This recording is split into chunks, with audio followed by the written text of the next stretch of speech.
नमस्कार साथियों, मैं हूं Kajal Gaur SBP group of real estate से। एंड आज है डे 20 हमारी 60 डे प्रॉपर्टी इनसाइट सीरीज का। एंड आज के वीडियो में हम जेवर इंटरनेशनल एयरपोर्ट के लेटेस्ट अपडेट के बारे में बात करने वाले हैं, जिसे आप सबने न्यूज में सुन ही लिया होगा कि जेवर इंटरनेशनल एयरपोर्ट की इनॉग्रेशन डेट को थोड़ा सा आगे बढ़ाया गया है। अब काफी लोग इस न्यूज को लेकर काफी परेशान हैं, लेकिन मैं आपको बता दूं कि इसमें चिंता करने की कोई भी जरूरत नहीं है। देखिए, जेवर इंटरनेशनल एयरपोर्ट का काम अपने फाइनल फेज में है और इसके साथ साथ टर्मिनल स्ट्रक्चर रेडी है, रनवे रेडी है और साथ ही कल यानी 25 अक्टूबर 2025 को सीएम योगी आदित्यनाथ जी खुद साइट पर जाकर इंस्पेक्शन करके गए हैं और उन्होंने अथॉरिटीज़ को बोला है कि कुछ पेंडिंग अप्रूवल्स और परमिशंस की फॉर्मेलिटीज़ को जल्द से जल्द कंप्लीट किया जाए। अब इसके साथ साथ सिर्फ और सिर्फ कुछ सिक्योरिटी परमिशन पेंडिंग है, जो कि डीजीसीए यानी directorate general of civil aviation and BCAS यानी bureau of civil aviation security के द्वारा वेरीफाई की जा रही है। अब आप इस न्यूज़ को लेकर परेशान हो, उससे पहले मैं आपको इन्फॉर्म कर दूं कि ये बहुत ही नॉर्मल प्रोसीजर है।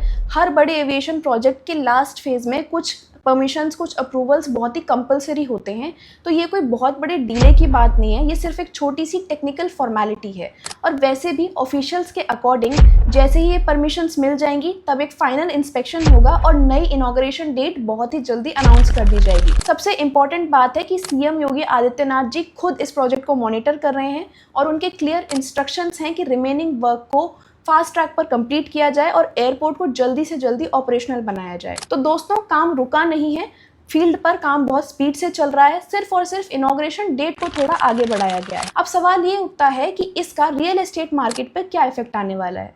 तो दोस्तों, मैं आपसे कट टू कट अगर बात करूं तो शॉर्ट टर्म के लिए तो मार्केट में थोड़ा सा वेट एंड वॉच वाला मोमेंटम आया है, लेकिन लॉन्ग टर्म पर अभी भी ग्रोथ पाथ बिल्कुल क्लियर है, क्योंकि एयरपोर्ट का पूरा इंफ्रास्ट्रक्चर रेडी है। साथ ही में जो कनेक्टिविटी वाले प्रोजेक्ट्स हैं यानी port taxi project, expressway projects और फिल्म सिटी प्रोजेक्ट भी बहुत तेजी से अपनी प्रोग्रेस पर हैं। अब ऐसे में एक छोटी सी परमिशन डिले से रियल एस्टेट इन्वेस्टमेंट के फंडामेंटल्स पे बहुत ज़्यादा इफेक्ट नहीं आने वाला है, क्योंकि हिस्ट्री भी यही कहती है। Delhi airport, Hyderabad airport, Pune airport, इन सभी की इनॉग्रेशन में भी थोड़ा बहुत डिले आया था, लेकिन ये भी एक फैक्ट है कि एयरपोर्ट ऑपरेशनल होने के बाद उनके आसपास की प्रॉपर्टी वैल्यूज़ ने रिकॉर्ड तोड़ ग्रोथ दिखाई थी।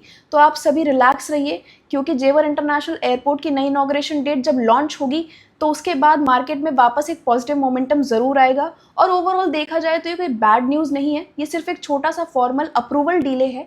और वैसे भी सीएम योगी जी ने कल खुद लोकेशन का सर्वे किया है, इंस्पेक्शन किया है और प्रोजेक्ट ऑन ग्राउंड बिल्कुल रेडी है और नई इनॉग्रेशन डेट भी बहुत ही जल्द लॉन्च कर दी जाएगी। तो आप सब रिलैक्स रहिए, बिल्कुल भी टेंशन लेने की बात नहीं है। जेवर इंटरनेशनल एयरपोर्ट की पहली फ्लाइट अपनी उड़ान से बस कुछ ही दिनों की दूरी पर है। And this was all for day 20। And फिर से मिलती हूँ आपसे किसी नए अपडेट के साथ। तब तक स्वस्थ रहें, अपडेटेड रहें एंड जुड़े रहें SBP group of real estate के साथ। Thank you so much.